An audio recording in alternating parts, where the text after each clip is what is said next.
Voici les 10 personnes les plus riches de tous les temps de nos jours. Il y a de plus en plus de milliardaires à travers le monde. Surtout dans l'industrie de la technologie. Sont-ils aussi les personnes les plus riches de tous les temps? Qui figurent sur cette liste et quelle doit être l'étendue de votre fortune pour y figurer?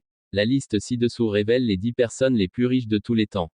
Il ne s'agit pas uniquement de milliardaires en dollars. La richesse a été mesurée de différentes manières au fil des siècles. Il y a par exemple la richesse financière mais aussi la fortune des propriétaires fonciers. Cette dernière est difficile à convertir mais le Time Magazine est tout de même parvenu à dresser une liste des 10 personnalités les plus riches de tous les temps. 10. Bill Gates. Commençons avec une personne de notre époque. Tout le monde connaît Bill Gates, le fondateur de Microsoft. Pendant longtemps, il fut l'homme le plus riche du monde mais il dut laisser sa place à la personne qui occupe désormais la 9e place du présent classement. Le géant de la technologie donne une grande partie de ses actifs à de bonnes œuvres et est le fondateur de The Giving Pledge. Il a promis de léguer 95% de sa fortune qui est actuellement estimée à 93,2 milliards de dollars, ou 80 milliards d'euros. 9. Jeff Bezos qui a raflé la première place du classement à Bill Gates. C'est Jeff Bezos, le fondateur d'Amazon, l'un des e-shops les plus populaires au monde.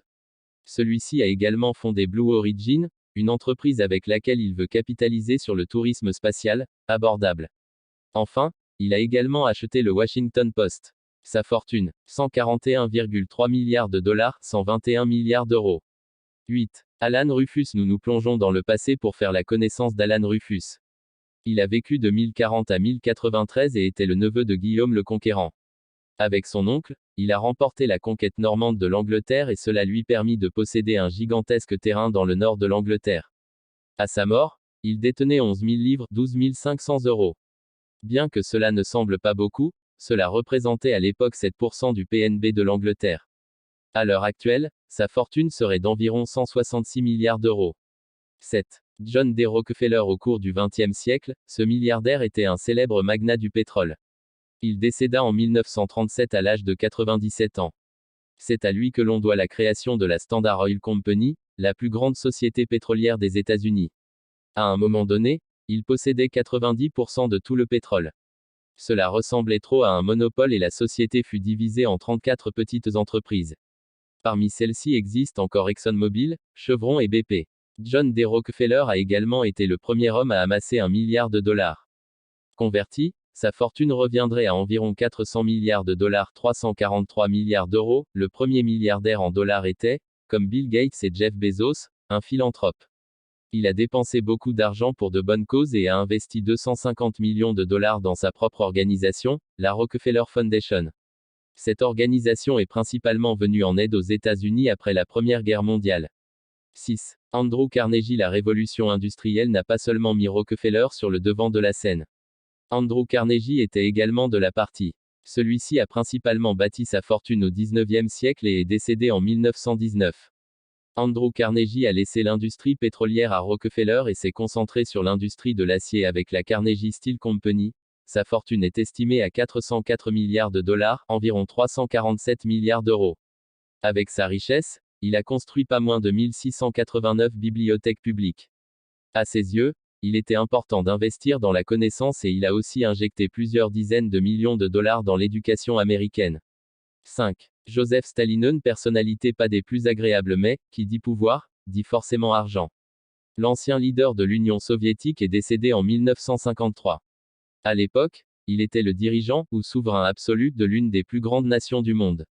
Sa fortune était donc équivalente à un pays représentant près de 10% du produit brut mondial, soit 7,5 billions de dollars, 6,4 billions d'euros. Contrairement à ses prédécesseurs sur la liste, Staline n'était pas généreux et était connu pour avoir tué des opposants. De fait, il a entre 9 et 20 millions de morts sur la conscience. 4. Akbar le Grand. Encore plus loin dans l'histoire, il y a Akbar le Grand. Cet homme a dirigé l'empire mongol de 1556 à 1605. Son territoire se situait approximativement au niveau de l'Inde actuelle et représentait 25% du produit brut mondial. Conversion, 18,75 billions de dollars, ou environ 16 billions d'euros. Il était connu comme un grand dirigeant et un empereur visionnaire tolérant envers les autres religions.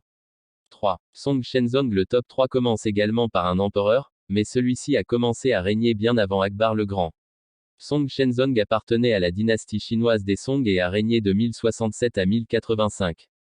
Sous son règne, la Chine était déjà l'une des économies les plus lucratives au monde. Principalement en raison d'innovations technologiques et d'un système fiscal moderne. Elle représentait 25 à 30% du produit brut mondial. Cela équivaudrait désormais entre 18,75 et 22,5 billions de dollars, ou 16 et 19,3 billions d'euros. 2. Auguste César. Non, pas Jules mais bien Auguste. Auguste a régné sur l'Empire romain de -27 à -14 avant Jésus-Christ, après la mort de Jules César. Il est l'homme derrière la Pax Romana et a été capable de prendre le pouvoir d'un royaume qui représentait également environ 25 à 30% du produit brut mondial. De plus, il pouvait compter sur une fortune personnelle d'environ 4,5 billions de dollars. 1. Mansa Moussa qui occupe la première place. Mansa Moussa, l'ancien roi du Mali, vécut de 1280 à 1337. Il serait l'homme le plus riche de tous les temps. En effet, il a su conquérir Tombouctou et étendre son empire jusqu'au Niger et donc les routes commerciales les plus importantes du commerce transsaharien. Il possédait également les mines d'or de Bambouk. Son territoire produisit la moitié du stock d'or mondial. Il n'est donc pas difficile de croire que sa richesse ne puisse être exprimée en dollars, en euros ou en tout autre montant ou devise.